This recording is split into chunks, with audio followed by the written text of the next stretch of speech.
26 ವಿಶೇಷ ದಿನ. ಇದು ಇತಿಹಾಸದಲ್ಲಿ ಮೊಟ್ಟ ಮೊದಲ ಬಾರಿಗೆ ಬಂದಿರೋದು. ಇದರ ಬಗ್ಗೆ ತಿಳಿದುಕೊಳ್ಳೋಣ. 26ನೇ ದಿನಾಂಕ, 26ನೇ ದಿನ, 26ನೇ ವರ್ಷ.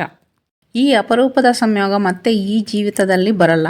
26 ಜನವರಿ 2026 ನಮ್ಮ ಗಣರಾಜ್ಯೋತ್ಸವದ ವಿಶೇಷ. 1950ರ ಜನವರಿ 26ರಂದು ಜಾರಿಗೆ ಬಂದಿತು. ಈ ವರ್ಷ ನಾವು 77ನೇ ಗಣರಾಜ್ಯೋತ್ಸವವನ್ನು ಆಚರಿಸುತ್ತಿದ್ದೇವೆ.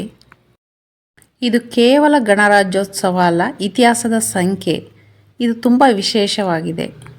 2026ರ ಜನವರಿ 26ರಂದು ಭಾರತದ ರಾಷ್ಟ್ರೀಯ ಹಾಡು ವಂದೇ ಮಾತರಂನ 150 ವರ್ಷಗಳ ಐತಿಹಾಸಿಕ ಪರಂಪರೆ ಮತ್ತು ಆತ್ಮನಿರ್ಭರ ಭಾರತದ ಸಂಕೇತವಾಗಿ ಹೊರಹೊಮ್ಮಲಿದೆ.